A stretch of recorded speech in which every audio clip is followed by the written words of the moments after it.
नमस्कार, आप देख रहे हैं न्यूज प्लस 21। मैं हूं आपके साथ ललिता चक्रधारी। हौसला और हिम्मत हर कठिन समय को हरा देता है। यूक्रेन में फंसे छत्तीसगढ़ के छात्रों की वापसी होना शुरू हो चुका है।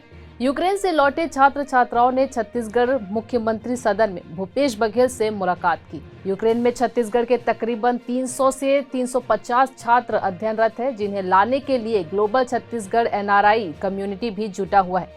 इसके लिए संगठन ने लगभग 150 बच्चों को जोड़कर व्हाट्सएप ग्रुप बनाकर छत्तीसगढ़ सरकार के नोडल अधिकारी को सौंपा है।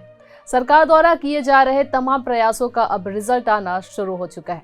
यूक्रेन में रूस के हमले के बाद फंसे भारतीय छात्र छात्राओं को लाने के लिए भारत की तरफ से ऑपरेशन गंगा को लॉन्च किया गया है। यूक्रेन के पड़ोसी मुल्कों ने बच्चों को शिफ्ट करके भारत वापस लाया जा रहा है। अपने खर्च पर यूक्रेन से लौट रहे छात्रों का पूरा खर्च उठाने की बात भूपेश सरकार ने की है। रूस और यूक्रेन के बीच छिड़ी जंग के पल पल की अपडेट के लिए आप न्यूज प्लस 21 से जुड़े रहें। देखते रहिए न्यूज प्लस 21, आपके हक की बात।